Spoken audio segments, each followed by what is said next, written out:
Who's ready to win the day in sports? I know you are. Welcome to Fantasy Sports Daily, powered by FantasyGuru.com, Monday through Friday, noon to 1 p.m. Eastern. I'm Justin Fensterman, and let's break everything down from a fantasy sports perspective.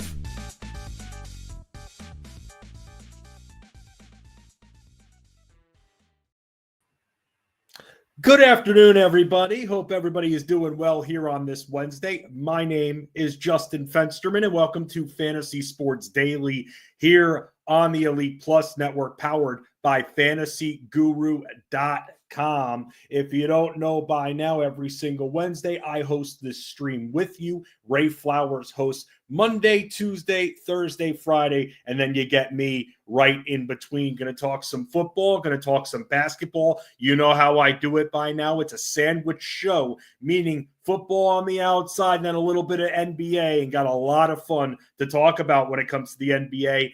And then back to football again, as I will be joined by the Fantasy Bosco himself, Rich Maletto. We're going to be talking about streamers for Week 11 that you can look to start. Get used to it.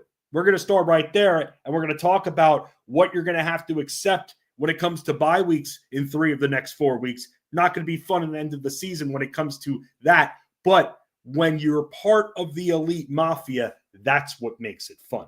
That's exactly what makes it fun. Before I tell you what's on the agenda, let me tell you guys how to get involved. Because for $99, less than $100, I think, one less than $100, $99, you get for the rest of the year all of our seasonal fantasy football content, all of our DFS fantasy football content, especially Jeff Manz's cash game breakdown for DFS every single week that comes out on Friday. And also Wagering 2, access to our Discord channels where our bets live, and especially for the NFL, a lot of bets in motion, including Jeff Mans putting out his 100K parlay where he puts out a bunch of legs, and if it hits, it's going to be a good return. It is a long shot parlay, but just for $99 the rest of the season, because this is important right now. The game, and I've been saying this since the very beginning, because even back when I was working as a producer on Fantasy Sports Radio, I always thought, because we knew that once football was ending, the other sports wouldn't be as popular as fantasy football. Nothing is. But I would always say the game only ends when we allow it to end.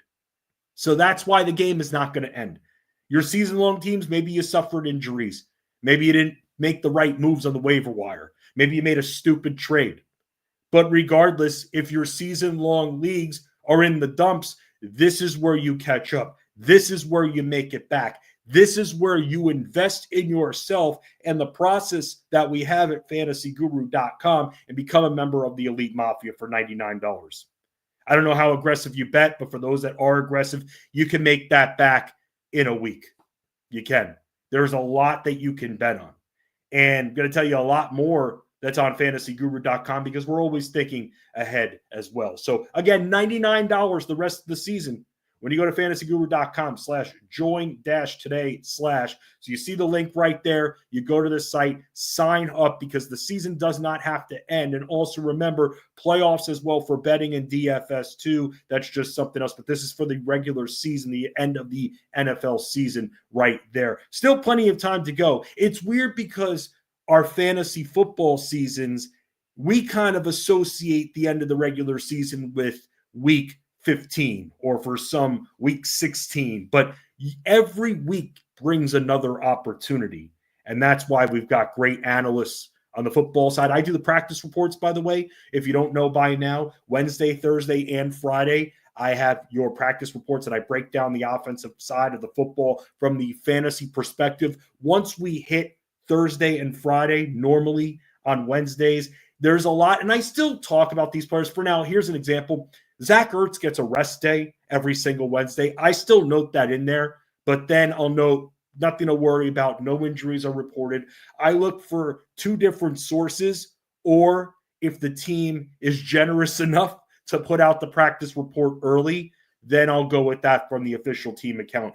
From one beat reporter, I don't trust that. I like to see multiple writers talking about who was in and out of practice, because a lot of that changes. And speaking of changes, as you know, Wednesday is a big basketball day at fantasyguru.com. And I'll have the DFS NBA write-up, some bets later on. Watch along Wednesday tonight, 7 p.m. Eastern, right in the DFS NBA Discord. You join us, you watch the NBA games. We learn about these teams together. We sweat it out, and we have a good time. It's been a fun few weeks of doing that. Sandro Anello, our buddy, Mr. Narrative, was visiting last week in Watch Along Wednesday. So please come on by the DFS NBA Discord channel and watch along the NBA games with us. But I say that because for the practice reports, after I hand them in, I do another pass through after Watch Along Wednesday. So you'll have to go back and check it. On Thursday morning, I'd say especially, but Wednesday night, I try to do that second pass through. So that is what you get when you get the practice reports. Obviously, those Monday night teams don't start practicing until Thursday. But the rest of the year, $99, that's just one of what you get. What I do is more of the outskirts. There's a ton of great content that focuses on volume, snap counts. Armando Marsal, our buddy, joins every Tuesday. Ray on this very show does a great job. Rich Maletto is going to stop by in a little bit. Keeper Cut, and also streamers. It's very important. And he also puts out a starts and sits article too at the end of the week. So these are just a few of the things that you get. And we don't give up, and we live in Discord as well. The community is a great, great community. And that's where you can come in. So for those out there, maybe your friends are just like, man, I'm bummed. My team is at this point 1-10 or 2-9 or whatever it is, or 2-8. I can't even do math today. 2-8, 1-9. We're pretty much out of it at this point. No way to come back. Doesn't have to end. Just doesn't. Let's talk about, before we get to some fun stuff here. It's all fun and games anyway. That's what we're talking about. But let's talk about what is on the docket, because we're going to talk with Rich. Got some injury news and notes to pass up to all of you. Things that whenever it comes down to our players, and again, I'm going to have this all written down, but as you see some of the injuries right there, Amari Cooper is something we're going to have to watch out for with that wrist injury. He is going to be limited according to reports. Dalton Kincaid with this knee. It's weird that a few of these injuries kind of went understated after week 10. Kincaid being one of them that we have to watch out for with his knee coming up. So that's another one right there. Trevor Lawrence, I don't know what the deal is, and I don't know if we're going to get any kind of long-term, let's just say, if he's going to be out for the season or not, end of season report just yet. But this shoulder, and I've been reading about this, maybe I'll text my friend and buddy from Fantasy Sports Radio, Mike Dempsey, who's on the scene down in Jacksonville, just how bad this is. But Trevor Lawrence, I was reading some reports last week on that this shoulder injury that he's suffered is not good right now. Maybe they're not saying anything long-term on how long he's going to be out for, but already being ruled out right there. Not good. Mac Jones, yikes. When it comes to those Jaguars options, very hard to trust any of them, including the run game. Man, you have to pray for that touchdown when it comes to ETN and Bigsby. Bigsby a little bit banged up too. That's someone we're going to have to watch out for as well. Also, for Thursday Night Football, I am so excited for this game between the Eagles and the Commanders. Brian Robinson Jr., I don't care what he says. He could say he's playing all he wants. Let's just not slot him in just yet. He's been limited. Today is going to be very telling, and we'll have to see if he ends up being able to suit up for this game against Philadelphia. Devontae Smith as well, dealing with the hamstring. He's been limited too. So Wednesday will be very telling for both of those players this week. Remember, 4 teams on bye this week, 6 next week, 6. Week 13, Thanksgiving week, everyone plays. And then week 14, where you're going to be potentially clinching your playoffs, another 6 teams. This is where you have to read the content if you're not doing it by now. This is where you have to read Tyler Beaker's waiver wire article. You're going to have to start players that don't have that 25-point ceiling. Get over it. You're going to have to start players that maybe could get you 10 to 12 points in a PPR, and that's okay. That's okay. We're chasing volume at the end of the day. We're always chasing volume. And that's why we're going to have to look at some of these options. Now, you're probably wondering, Fensty, my team right now is a 500 team, and I need some lightning in a bottle here. So what do you do? What's your process? Here's what I do when it comes to looking for possible waiver options besides going through themselves here. When I'm looking for potential game flow, high totals right here that I want to see. Yeah, this Commanders-Eagles game has a very high total here, but let's be real. Not a lot of options to stream off the waiver wire on either one of these teams. Not much at all. I mean, another one when you have the Ravens and the Steelers, and that one's going to be a good matchup. We'll have to see if the Ravens decide to play some extreme defense or not against the Steelers. But look, streaming options there. I need a quarterback. Russell Wilson has actually put in a few good matchups, a couple of good matchups. Now, good from a fantasy standpoint. Now, there are people who view quarterback play and performance differently in fantasy. Some compare that quarterback's performance to the rest of the field. Me, I'm looking for 20 points from my quarterback. That's what I want. Trust me, last week we had a couple there, Mahomes and Allen, both with like 18 each. You'll take 20 in that regard. But there are some that will say that, yeah, 23 points is not enough because there were about 7 or 8 quarterbacks that had more than that, so they had a bad week. I don't view it like that. I view quarterback as the individual because I don't want to be closed-minded to streaming options here. Ravens are a very good team, no doubt, but their defense a little suspect here. Let's not forget about that. Okay, let's say the Ravens offense, let's say Lamar really breaks through because, again, a divisional matchup right here. You can look at it from both ways. Let's say Lamar completely destroys Pittsburgh. Okay, you're starting someone like a Russell Wilson. Now he has to throw. You know this. You know this. So there's still opportunity here. When I see the Steelers, yeah, that defense, yeah. When I see the Ravens had offense, but that defense, not the greatest, not the most reliable, hence the high game total here. That's where I start to look to see where I can stream. Now, you can't only look there because then you've got, when it comes to totals here with Jacksonville and Detroit, that's at a 47. But who can you trust, honestly, from this Jaguars team? I'm going to bring up some stats quickly because when you're looking at potentially Mac Jones here, again, potentially it's going to happen now. I mean, really, you can look at Evan Engram and that's it. But remember, Detroit, and I've talked about this before, Detroit has been one of the teams that have been least vulnerable to tight end production from the opposition. So you're going to have to hope that he hits his ceiling, which could be in a PPR 10, 11 points, and that's it. I mean, 6 for 40, 10 points. That's it. That's all he got you. For all of that, you like to see the target volume, 8+ targets in 3 of his last 5, but the quarterback throwing him the football is not seasoned. I don't know what Jacksonville's future holds at this point, but their immediate future, despite it being a bye week. And again, this is, if we were talking about, let's just say, DFS, contrarian plays coming out of Jacksonville. Everyone's going to be turned off by them. Maybe you look at a value and you add one of them in. But I'm not in on this team. Again, this is in a GPP. This is not season-long fantasy we're talking about. So Jacksonville, at this point, not in the most ideal spot. Evan Engram's at least gotten those targets so we can look there. But let's say everything's cool with Bigsby because it's weird. Bigsby came back, but then he was just hanging out there, wasn't given the work. So it's really hard to trust. Is Travis Etienne just not that great of a runner? Bigsby, I thought, was going to be your ground and pound guy. He's had a couple of games, and then he hasn't. Not getting amazing protection there. So that's the problem with Jacksonville right now. See any other news that breaks. Devontae Adams also hearing reports that he is not going to be practicing too.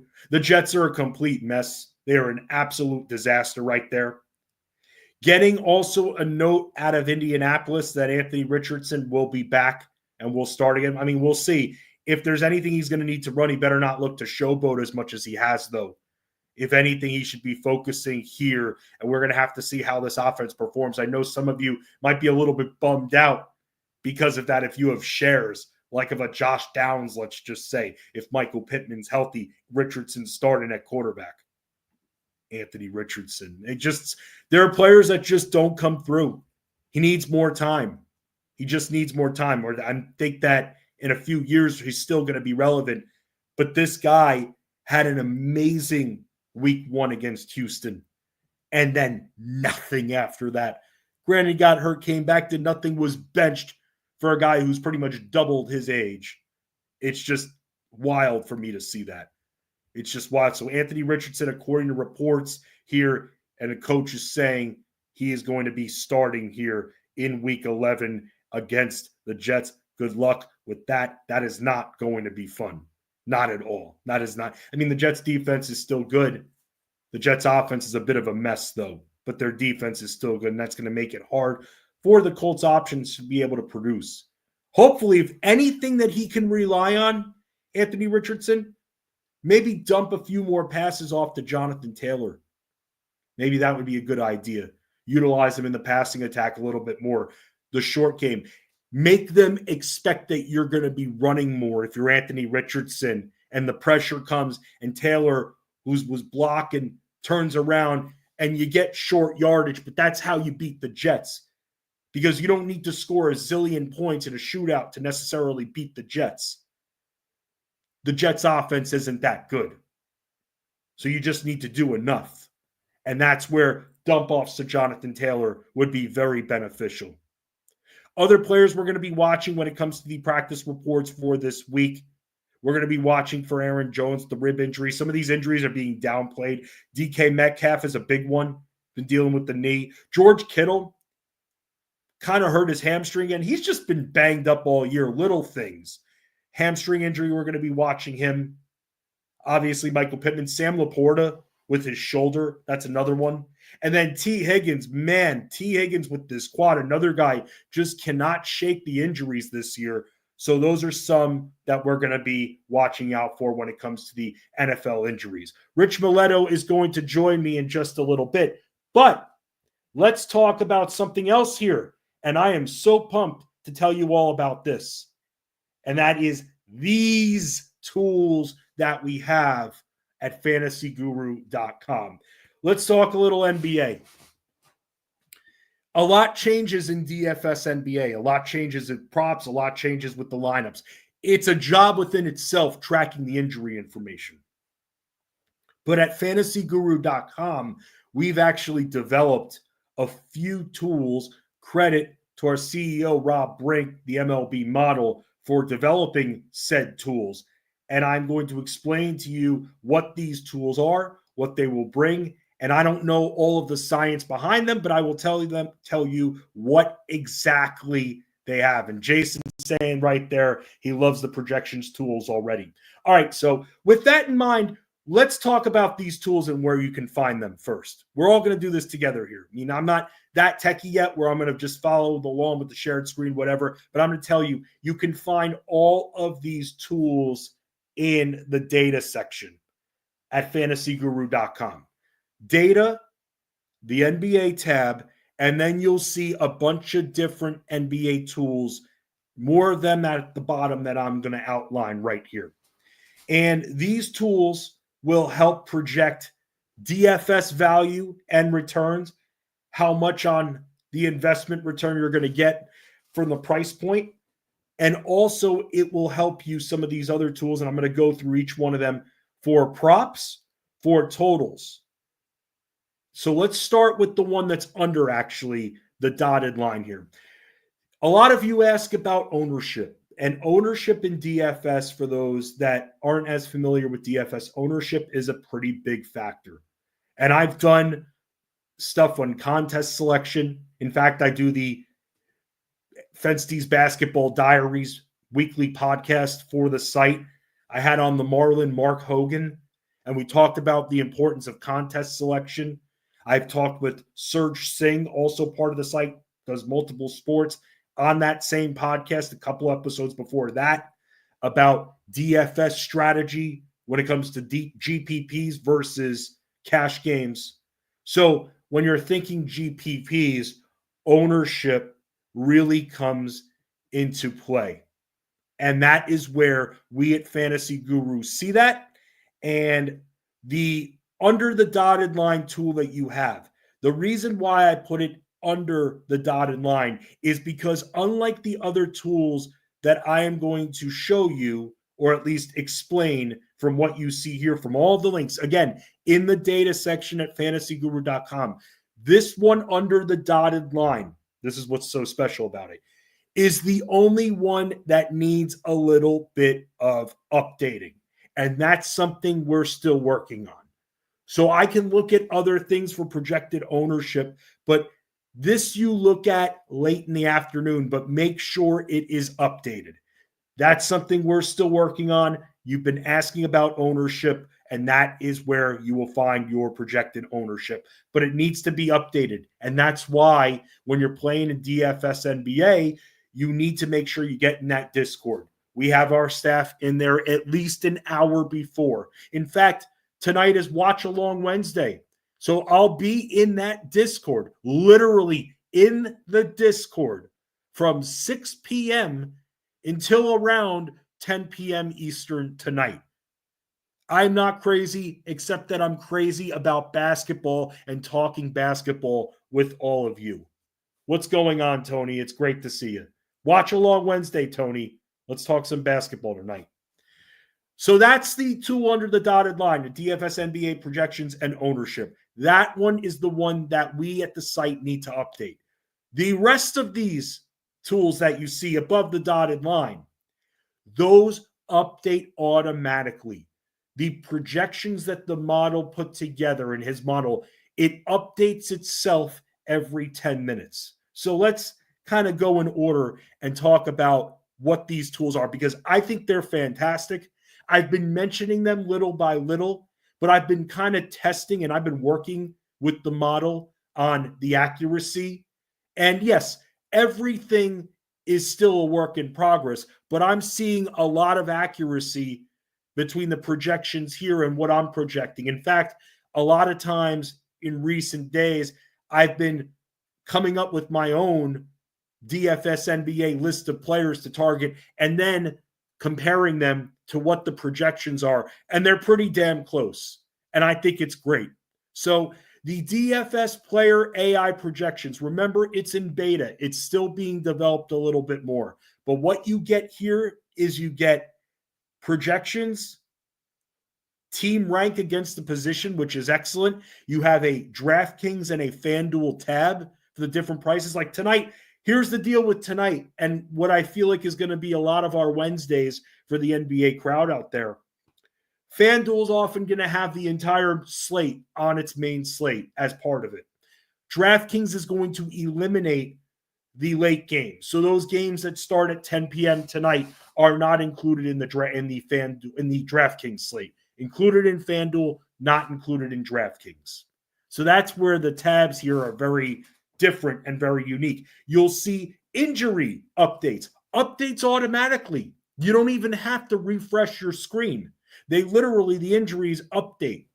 And yes, my article will have all the injury information. And as I see updates when searching, I do update the article. But this chart that you will see when you go to the AI projections, which is in beta, like I said, you'll be able to see all the players. You could search for those players as well. That's what's so cool about it. You can do a lot of quick research. Now, there's something that I will tell you about these. Not everything is perfect.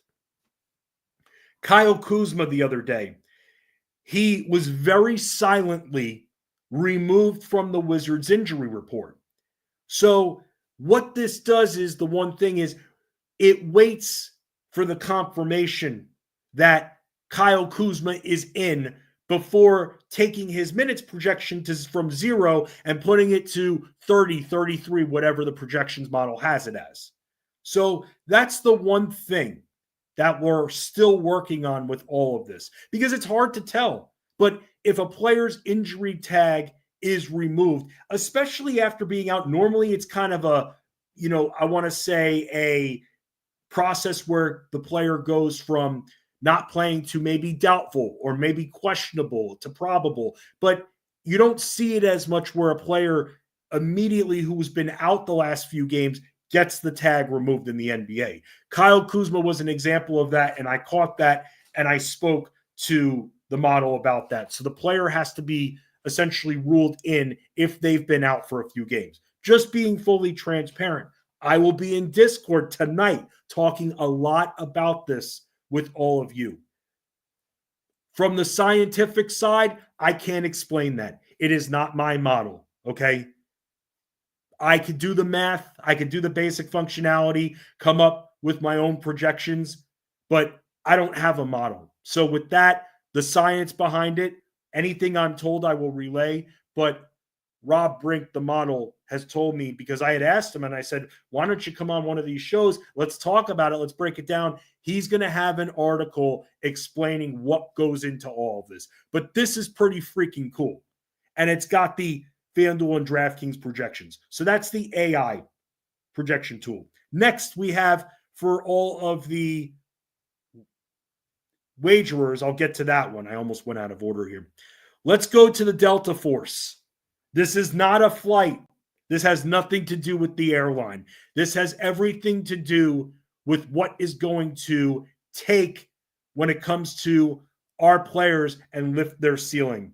So the Delta Force, what it does is, and you will see that, and yet all these links will bring you all in the data section. Sean, again, we're going to have to talk to Rob about that. I'll be talking about it tonight. He will have an article that explains where everything is coming from here. So I'm just presenting where this is at, telling you with my own tests that it's pretty accurate right now. And it will continue to develop, and we'll get you more of those answers in written form. It's good to see you, Sean. So the Delta Force, what it does is it tells you what the player's ceiling is going to be, because maybe other players on his team are out or the opposition is going to be out. So that's going to lift his ceiling. So that's kind of what the Delta Force does. Now, here's the thing with the Delta Force. Like I was saying with the other tool, if Kyle Kuzma was not deemed in like the other night, one of the things that I noticed was that a lot of the Wizards guys that were guard forwards were up there on the Delta Force chart. And that's because Kyle Kuzma had a projected 0 minutes. And that's why you're going to have to make sure that everything with the other chart is accurate. And you don't have to do much. You look at the chart. We make sure that Kyle Kuzma is in. It updates every 10 minutes. So as soon as the Wizards announce that he's in, and likely if he's in and he was removed from the tag, you will see that. And then poof, it will appear. That's what we saw. So it updates every 10 minutes. Unlike under the dotted line where we have to update, all the tools above the dotted line will update automatically. You don't even need to refresh the screen. I do it anyway because I'm kind of like weird like that, but you don't need to. I know I'm explaining basic stuff, but I can't put into words how awesome these freaking tools are and how great they're going to be, especially when we're not even a month into the season. When we're in mid-season form, these tools are going to be awesome. When football's over and all of you are like, what the hell am I going to do now? NBA. That's what we're going to do. We're going to win. Gradual wins, and we're going to use these tools to win. DFS, betting, we are here for you. We got those tools right behind.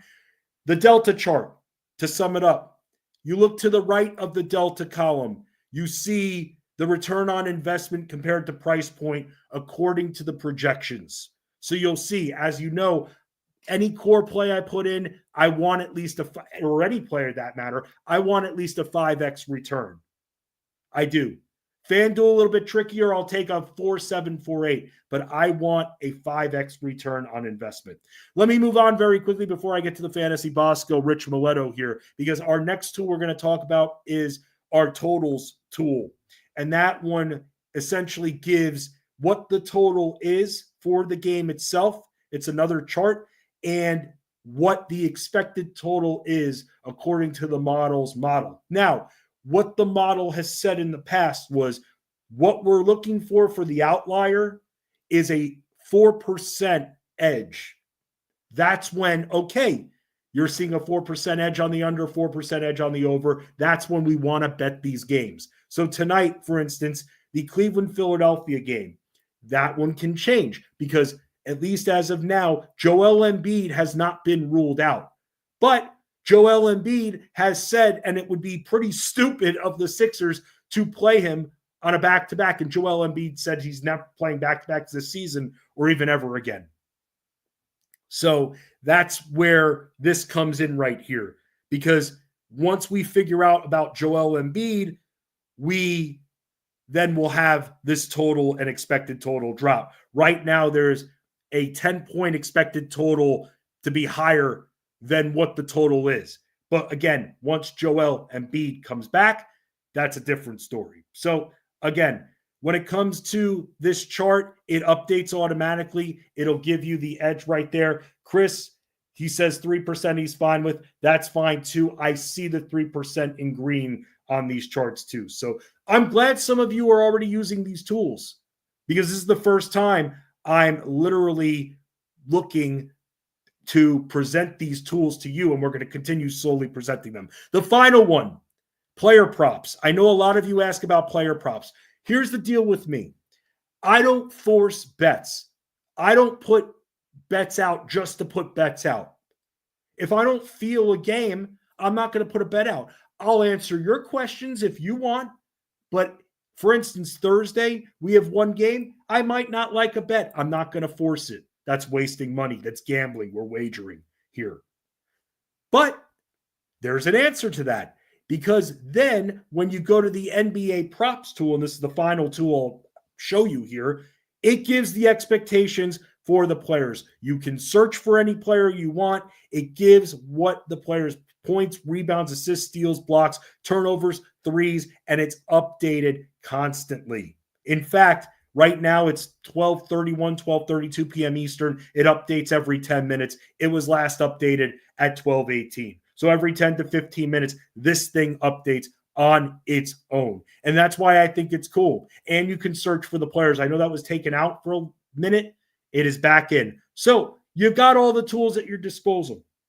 Now, at this point, all you got to do is hop in and win. And if you haven't signed up there, I talked about the NFL deal earlier. You can also sign up for Hoops and Hockey, and you could get in to win. All these tools, it's only getting better. The Derek White prop I hit last night, I did all the research for it beforehand. I don't use these tools until I'm done with my research, and then sometimes I do compare. The Derek White prop was very spot on when it comes to that. So that is what we're looking at when it comes to the tools. Again, fantasyguru.com. All of these you can find in the data section. I'm so excited about all of this, and it's only going to get better. Any updates that I get, and even in Watch Along Wednesday tonight, any questions you have, I'm going to go to the model and I'm going to ask him, and he's going to write something up regarding how these tools work exactly for everybody that wants to know the science behind it. Let's talk a little bit of football now with Rich Maletto, the Fantasy Bosco. Rich, I think I'll get yanked off the stage here if I talk any more basketball with us still right in the middle of the NFL season. What's going on, bro? I'm stuck on Delta Force. I'm so old. Every time you said Delta Force, all I could think about was Chuck Norris. And if people don't know what I'm referencing, there's a 1986 movie. I put the link there in the chat, Delta Force, where Chuck Norris is the American badass. So if you haven't seen that, you like good action movies, kind of like Rambo, that sort of stuff, check out Delta Force. Yeah, thank you. And by the way, good call on that, Rich. And by the way, Tony, thank you very much. That was actually where I first started hosting shows on Christmas, every single Christmas, before the NFL decided to be selfish and make it about them. The NBA, this was the NBA's day. 5 nationally televised games, nothing else. Clear the freaking path. Let the NBA have their time. And so I used to do a 1-hour Christmas show from 11 a.m. to noon Eastern. So thank you very much, Tony. I love that Christmas show. Hopefully more to come on that on the SiriusXM side down the road. But you can hear me every Sunday talking football from 8 to 11 p.m. Eastern. Rich Maletto at Fantasy Bosco on X, the author of many content pieces of different sports, NASCAR, but for football, the Keeper Cut article, the streamers article, also a start or sit article as well, and constantly in Discord helping all of you. So Rich, thank you so much again for stopping by and joining me here. It's my pleasure, man. It's always a good time to talk ball with you. And now that NASCAR's over, I'm looking forward to tuning in to Discord tonight for Watch Along Wednesday. And it's the DFS channel, right? I was just about to ask you as a trivia question, Rich. It is always the DFS NBA channel. All right. Just double checking. Well, I mean, we got to access all these channels, and I start flipping, and like I said, I start hanging out in rooms by myself going, wow, I guess I'm boring today. There's not much going on here. See, what I'll do is I'll go in the betting channel, but I'll try to get people to go into the DFS channel. And it doesn't always work out, let's just say. And that's all right. But here's the interesting thing.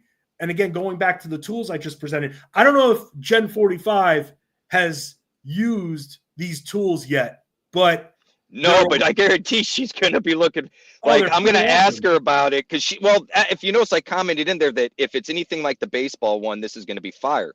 She loves the baseball tool. And since I'm assuming Rob was behind both of them, since you said he's behind everything. Yes. So if that's the case, then I got to believe there's a lot of overlap or at least similar concepts. And so I will be reaching out to her. I know she was bummed at the beginning of the baseball season that the pitching ones weren't available right away. And there was some back end work that they had to do. She loves that stuff. She's an underwriter by trade. That's what she does. So the idea of looking at risks and structure and black and white, I live in the gray, she doesn't. You know what I mean? And right. So, she gets mad and I'm like, yeah, they're not going to win. And she's like, why? And she starts rattling off all these stats. And I'm like, well, because they've lost 4 in a row. This dude's pissed off. This coach knows this team. It's all the other stuff that has zero to do with the number analysis and data. And she gets upset because, now I'm cheering against a bet. And it's like, well, I wasn't trying to. You didn't ask me ahead of time. I'm just telling you that this is, and she's learned when I'm on that other side, she gets more upset now, not at me, because she's like, crap, maybe this isn't a lock bet that I thought it was, and it's just, we complement each other that way. Like I said, I live more in the gray, the kind of oddball, Tyler was talking about the great matchup with Russ Wilson this weekend against the Waivers. And I 100% agree. I think he's an excellent streaming option, but I want to caution everybody. Steelers Ravens games get gnarly. Yeah, I don't care. I don't care if the Steelers have a bad defense that year and the Ravens have a killer offense or vice versa. All of a sudden it's a 15-13 game again. That's what they do. I legitimately pray before all Ravens Steelers games for the least amount of injuries possible. That's all I'm worried about, because I guarantee you we're probably going to see the damn cart come out this weekend. That's how Ravens Steelers games go. I don't want to see it, but that's my bigger concern. They get weird. So I'm cautiously optimistic about Wilson, but I'm not going to lie and say, well, I'd be shocked if this is the best Ravens defense we've seen all year. No, I kind of expect it, to be honest with you. They've been so bad. I know. But you're so right about that. And Rich, let me ask you right here then. I mean, it's early, but the total's at freaking 48 and a half. Are you saying hammer the under at this point? Or do you think that the Ravens offense is that potent, that extreme, which they are, that they'll be able to up the pace of play a little bit against Pittsburgh and put some freaking points on the board to still hit the over, even if Pittsburgh scores 10 to 12 points? I don't trust that number. So I would sit here and tell you that if I was forced to make a bet, because like you, I don't want to push a bet. I have to have some confidence. Okay. Thank you. And people don't like that. I know. Do you know how pissed off people get at me when I say I don't force bets out there, when I put out 2 bets for a 4-game slate and I get asked, oh, that's it? Come on, bro. We're protecting your money. I was going to say, if you, okay, let me put it to you this way. I may make bets that I don't put out there. Okay. I'm at peace with it gambling. I'm at peace with, I think I have a lean. I'm going to check it out. I'm going to throw it out there. I want the practice. I want some skin in the game. That doesn't mean I want to encourage you to do it, because quite frankly, I'll be honest with everybody. I have mini panic attacks when I put a post out there and it loses. I don't give two shits when I make a bet on my own and it doesn't win. Like, I don't tilt. I don't panic. I know what I'm dealing with, and I understand the fun and logic. However, when I'm like, yeah, I put a bet out there, and then I see someone puts $1,000 or $100 or significant money on it, bro, you don't understand how much that makes my stomach turn into knots, and I find myself on the toilet. Can I stop you? I completely understand. Do you know what I'm saying? Dude, I completely understand. I am in a, dude, I'll transparent. I'm in a cold streak right now. I am on not as bad as last year at around this time, but it's getting cold. And dude, I'm utilizing the same freaking process, when I was hot a week and a half ago and I was hitting everything. And now it's Hook City. City. But I'm not going to give up. I'm not just going to go, okay, I'm going to go hibernate for 3 weeks. No, this is going to turn around. And you know what? When I'm putting bets out there where the odds are a little bit less appealing, minus 120, up the unit size a little bit. Don't worry about that. A bet is a bet is a bet. When you're getting hooked on bets, you just start to focus on hitting the bet. And a lot of people are encouraging when you're seeing hook after hook, we're on the right track, which we are. Sometimes the data all adds up and the guy shoots 20% from the field. So trust me, it's right now, Rich, I'm cold. I'm just about as cold as ice. And it sucks. And I feel bad. And it pisses me off when I miss even a single bet. 4 in one night, I'm focused on the damn one bet that we got screwed out of that could have had us a sweep. And trust me, man, I get it. And that's why I don't force bets, but I also don't run and hide when it's cold out there and we're not all giving each other flowers for hitting bet after bet. Well, I lost a bet this week. I pride myself on those alt-line parlays. I basically am shooting for low risk plus money so that, if we are 50% on wins, losses, we're going to be up units, right? That's my goal. That's my grind. We lost by 1 yard on one of the legs, literally 1 yard. And I need to do a better job like you of saying, I'm not going to hibernate, but I get to the point of I'm focused on so many other things. I start to question, did I put enough effort and time into researching the bets I put out there? And when I go back, almost always I do. I don't willy-nilly put stuff out there, right? Like these are things I feel when I put these alt-line parlay bets out there, my goal is that we're done sweating by the middle to the end of the third quarter. Like that's legitimately the goal, right? Doesn't always happen that way. But when you lose by 1 yard, and props to our members, because multiple members said, hey, Rich, I won the bet. I was able to get it at 24 instead of 25, or I was able to get it at 22 and a half and did that sort of line. So props to the members that have learned and are appreciative of our approach and how we do it, because I think that goes a long way. But to get back to your point about the over-under this weekend, Vincey, I won't be shocked if we're sitting at 28 points halfway through the fourth quarter total points. Okay? Right. Only to see Lamar get a big play, and now the Steelers are chasing. The Steelers open up the offense. Wilson hits a big play. Next thing you know, there have been 21 points scored in the fourth quarter, and we lost the under by half a point. Like that's the type of stuff that happens in these games. I will go back to when I really was beating on the drum that I think the refs were on the take. It was a Cincinnati Steelers game. And I was adamant I had my finger on the pulse and knew what was going to happen. 3 significant penalties took 21 points off the board. Okay. They were so bad, the officials or the announcers were like, I don't know what they called here. This doesn't make sense. We lost the bet on the over by 1 point. 21 points came off the board in the first half by penalties. We should have been hitting the over by mid-game. So I chased the props because I feel like there's less interference that is possible. Yeah. Fair enough? Dude, it's very fair. I was sweating the other night with an NBA game where I bet a 7.5 point spread, and I was on Cleveland. Cleveland Cavaliers have been the best team in the NBA. Oh, they're so good right now, man. So freaking good. Oh, dude, they're fun, man. They are fun. Dude, I bet the over, and I podcast telling everyone futures bet. I bet the over on 47.5 wins back in July. Like I literally, they're going to hit that by January. Dude, I mean, you think, but then, you lose Mitchell, you lose Allen, and then all of a sudden it gets a little, dicey. Dicey. It's never over, but they are a good team. So I bet them against the spread and single-digit spread. I'm like, wow, this is going to be great. They're up double figures a lot of the second half. And all of a sudden, I forgot who it was, start a random 8-2 run. And now it's a minute left and it's a 7.5-point spread. And it's now a 6-point game. Oh. Luckily, they pulled it out. And they, one of the best teams against the spread, yada, yada, yada. Great on the road. And yet now we're in this sweat that we haven't been for 90% of the game. And here we go. So, yeah, man, I'm with you. And yes, Sean, what you're saying, alt lines are a beautiful thing. I've been putting out a couple of alt line parlays. Last night I put out a 3-spot one that was at plus 129, and I hit the 2 legs that I thought were going to be harder to hit. Right?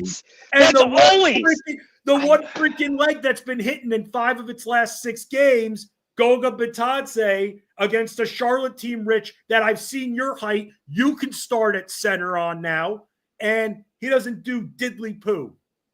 It's always that one leg that I feel the most confident on that ends up blowing me. Always.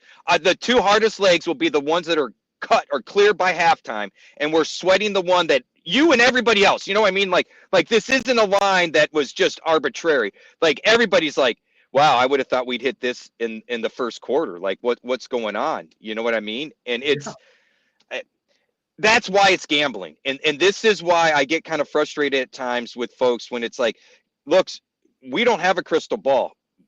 Our job is to dig up the data.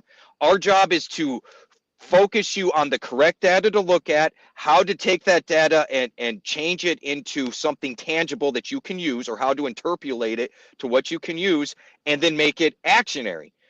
There is no secret sauce. There is no test cheat sheet. There is no, crystal ball that we go to and we know.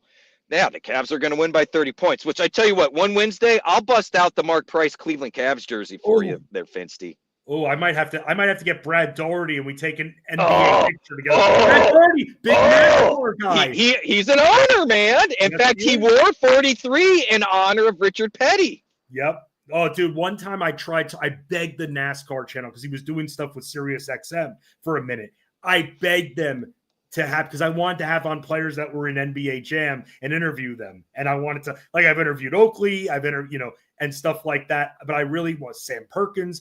I wanted to interview him and he kept rejecting. And I'm like, damn it, that Price Daugherty team was so much fun in NBA Jam. Oh, man, that was a fun game. Yeah. All right, Rich, I don't want to be fired here. We got to talk a little streamers here. So my bad. It's my bad. So let's talk about, you mentioned Russell Wilson as a possible streamer. Who are a couple of other quarterbacks out there for this 4-team bye week that you would consider starting? If Herbert and Nix are still out there, the quarterback ownership percentages are tough because there's a lot of one quarterback leagues, right? So 40-50% ownership is kind of a death trap at the other positions. At quarterback and tight end, not as much, right? If Justin Herbert and Bo Nix are out there, by all means, these guys are on the cusp of being low-end QB1, high-end QB2 starts the rest of the year. So if they're available, by all means, those are my first pivots. All right. I'd rather in fact, I'm adding them in a lot of leagues and just riding them. Another one, I'm in kind of a similar boat. Now, Nix and this player have the same week 14 bye. Herbert's bye is done. So that's something to keep in mind. Is Drake May. Drake May's ownership is still pretty low, considering the performances he's put out. Yes, this week was kind of meh against the I know people think the Bears defense quit on him, and that's fair, but this is still a very good Bears defense. And Matt Eberflus is coaching for his job in some way, shape, or form, and he's a defensive guy. So I expect the defense to kind of maintain. But Drake May has been getting it done. And interestingly enough, Kayshon Boutte has been playing the most of all the Patriots receivers. And I understand the 6 targets and the 3 to 4 catches are I'm seeing chemistry with May and Boutte. All right. And I don't want to lose sight of the fact that Boutte was kind of a big get in college. Like there was a lot of hype there, and it waned as they came to the pros. But he's kind of kicked around on a team that's gotten rid of all the other receivers, and he keeps finding himself now in the starting lineup. And we used to chase 3-year breakout receivers. We're kind of in that ballpark. Now, the receiver one for the Patriots going forward is probably not on the roster per se, but look, between May's rushing, between his willingness to push the ball down the field, he's kind of a decent streaming option, in my opinion. I got no problem going there. And I'll be honest, Fensty, I'm forgetting who my third one was because we got so many teams on bye, and it was really scratching the bottom of the barrel on some of these guys. I'm trying to think here. Is it? Let me ask you this then. While you're thinking about it, it's not Cooper Rush, is it? No, I get why people want to go that avenue. I'm not as concerned about CeeDee Lamb with Cooper Rush. I mean, the targets were there. I know the production wasn't. You ready for this? In my guillotine league, he went unclaimed. Waivers ran. Remember, guys, guillotine league, not a normal fantasy. I would say so. There's lots of quarterbacks that potentially were still out there. Even. Well, no, but dude, like no one bid on him. Like Derrick Henry went for over $200 at this point in the season. Right. Hardly anyone has money. I literally swooped them up very quickly and said, "Okay, thank you. $0. No, didn't even need to bid." So, but that right there, the reason I bring that up is because there's not a lot of confidence going on in Dallas right now. Like there kind of hasn't been all year, but it's bye weeks, bro. We got to trust some of these options, can't we? If you're desperate, yes. My concern with Rush and Dallas overall, I do fear the team quit on McCarthy. I think McCarthy's lame duck. So we now get into questions of what is Dallas playing for and who do we see out there? Do you know what I mean? Dak's shut down, so we're not seeing Dak the rest of the year, in my opinion. No, he's done, dude. He's very done. He's done, right? Yes. Do they shut down CeeDee Lamb at some point? See, if we keep seeing the little shoulder injury there, you get paid the guy, you live to fight another day. I don't like tanking or anything at that point, but I get it from an organizational dynasty league thinking standpoint, Why put him out there to get him in harm's way when you've got him locked into a contract, you're probably making some changes. You're gonna have to do something. Like, why not put Mingo out there and see what you just traded for? I'll ask you about a player, and this is a player, Rich, who I've seen available in multiple leagues. What about Tyjae Spears? Interesting you say that because I just added him in the Kings Classic. Okay, dude, I added him in 3 different leagues, and you know what, man? This offense, they don't really have an identity right now. No, so they don't. Maybe if he runs well, he gets all of a sudden double-digit carries every week. These freaking bye weeks, all of a sudden, look, there are worse players and worse running backs that you can pick up on waivers now. First of all, the only thing they've got going for him has been the running game. Pollard has not been somebody that stays all that healthy. And honestly, with Spears' production, when he's around, he's been a 5 to 10 point player. This was early in the season when they were split more work, and later in the season when Spears was just getting kind of secondary work. He put up 9 points last week in a PPR. I don't know if people realize that. Yep. And prior to that, he'd basically been inactive due to injury. The team started the year with wanting to split it with these guys. So to grab someone off waivers right now, to your point, with all the bye weeks, which F you NFL, no bye weeks 13, but let's put 6 or 8 or whatever the hell it is in week 14, none on week 8. Like I seriously want to go to the NFL. Between NASCAR's upper management and NFL's upper management, I literally want to go in there like Rick James and bitch slap some people. Like, that's where my mindset is at. It is so frustrating to see. It feels like a conscious effort to make it tougher to be a fan. That's how I see it and view it. And there's no sense for this. It's not a player safety thing. If it's player safety and fairness, you do what Phil Backert suggested and do 2 buys in the middle of the season, and everybody gets a break midway point, and we do AFC 1 week, NFC net week, and boom, we go on with our merry way. Instead, you start buys week 5 or whatever. You don't have anything in week 13. You don't have anything in week 8. None of this makes any sense. You no longer give them buys automatically when they go overseas. You don't give a crap about players' health, or you wouldn't have a Christmas game 4 days after they played on Sunday. Like, this stuff is just driving me absolute bonkers. And next year, aren't they set to have like 8 international games too in like 8 different spots? Yes. I'm like, bro, yeah, it's like we shouldn't be backloading these buys. And I said this to you weeks ago too. You know what? If you have to start bye weeks 2 and 3, so what? Rather have that and then have more football later on in the season. You know, it's like when you would play Little League sometimes, and every week there'd be an odd number of teams. So someone would be on bye. Sometimes you were on bye the first week. Sometimes you were on bye the last week. But you know what? You get the bye out of the way if you can. But Rich, we've talked about this ad nauseum. No one's going to listen. It's going to continue being this crap for years to come. We're just going to have to prepare for it. You want more football? This is what they're doing here. And you know what? We all love our football. We also love your streaming article at fantasyguru.com. Who are a few tight ends that you'd say maybe and wide receivers that you mentioned already from New England? Where else are you looking for streamers? Elijah Moore's a good one. I don't know if people realize this. In the 2 games Jameis Winston has started, he's had 9 and 12 targets. He's going to be airing it out against the Saints, so I think he's a viable option. At tight end, look, Jonnu Smith is still widely available, and he's getting into the point of he's probably a weekly start in most leagues. You could definitely go that option. I should print these out, Fincy. I write these up, and then I have brain farts because I can't have them in front of me. That's what was nice about being at home with the computer last week. I had all that information right in front of me so I could speak without trying to go but right the off ratings memory. went down, and you're seeing from some of these comments we're getting from your faithful that they like you better in a car.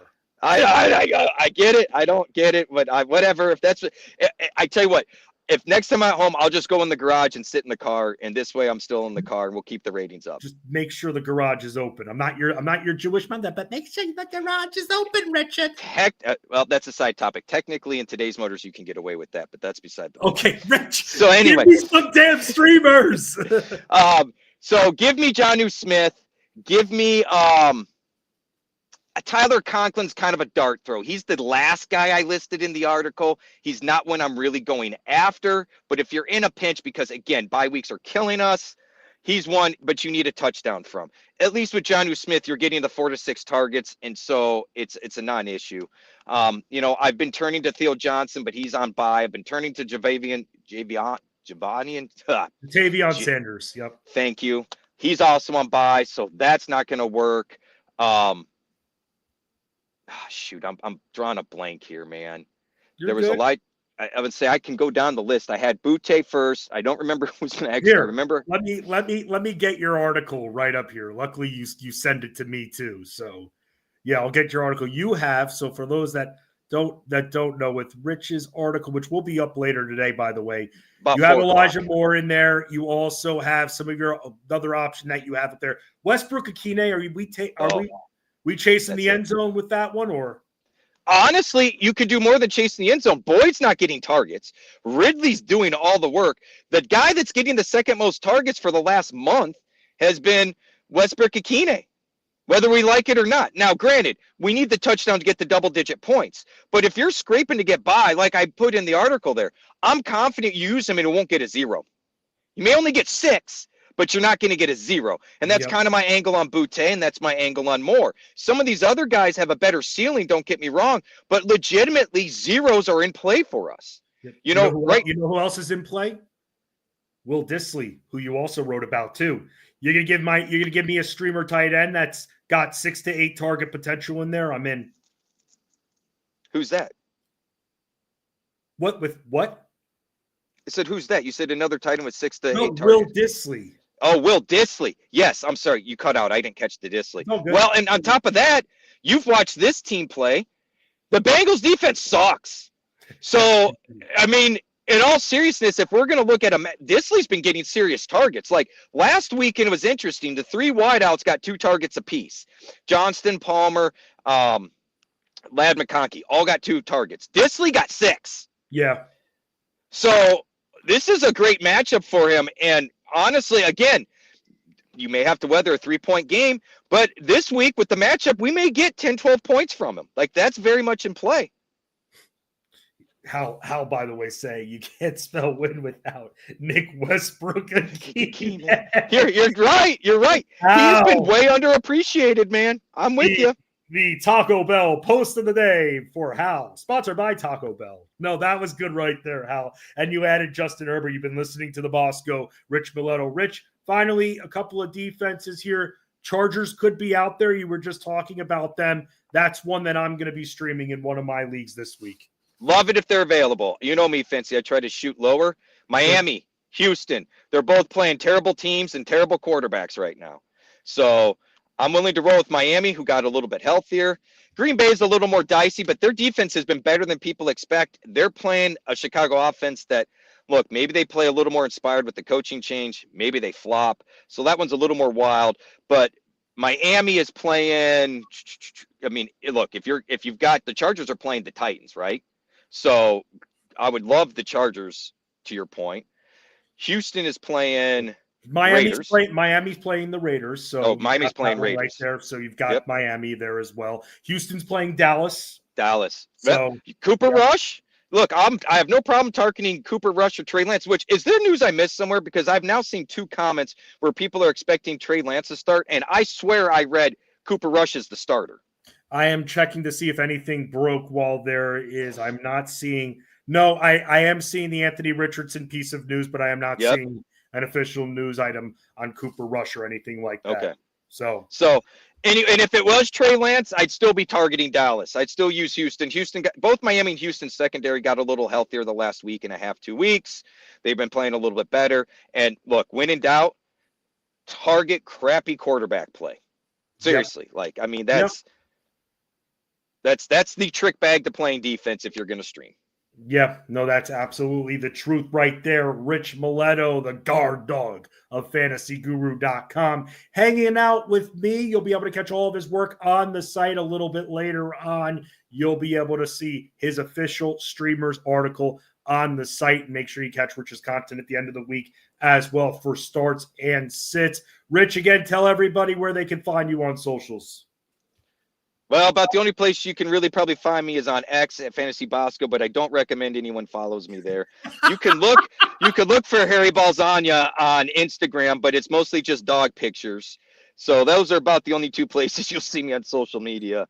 I mean, I'm not everyone's cup of tea, Fancy. What can I say? People like the football content, but they don't like me, and I can understand where that comes from.